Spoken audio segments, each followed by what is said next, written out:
Joe Thornton and Patrick Marleau are playoff choke artists. The Blues are inexperienced and too young for the wars and veteran battles of the NHL playoffs.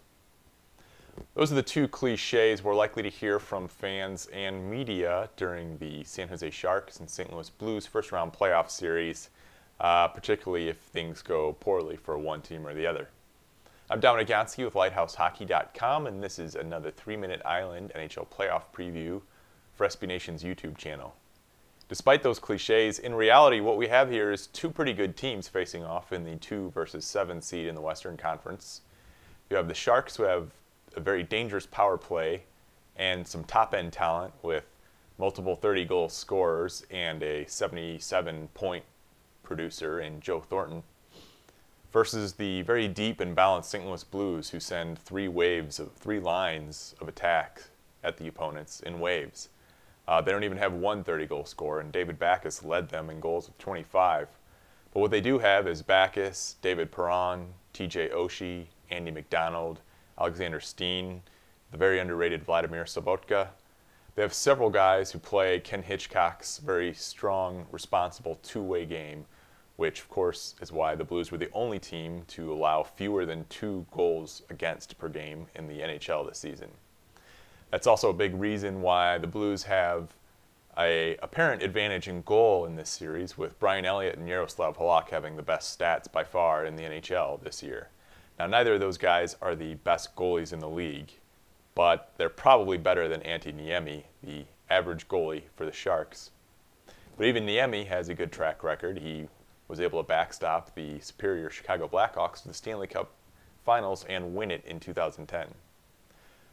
So a goaltending advantage to the Blues by a little, but basically the overall 5-on-5 defensive game is an advantage of the Blues. Meanwhile, the Sharks have that threatening top-ranked power play, and they have those aforementioned weapons who can do some damage on that power play. So this series might very well turn on how it's officiated. The Blues are physical and big. If things are called closely or ridiculously, the Sharks might have a lot of power play opportunities and the Blues might suffer.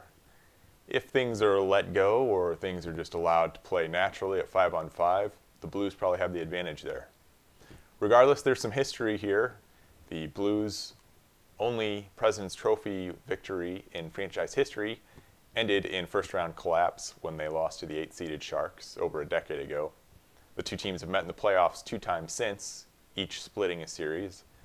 And as recently as a year and a half ago, Joe Thornton concussed David Perron with a blindside hit to the head coming out of the penalty box.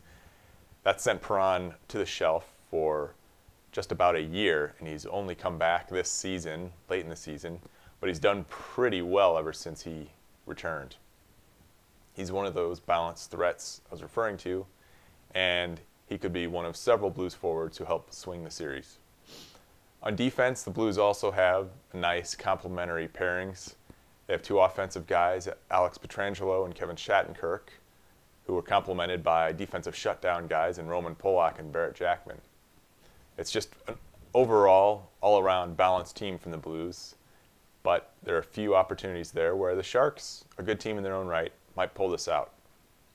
I'm Dominic Jansky with LighthouseHockey.com, and this has been another playoff preview for SB Nation's YouTube channel.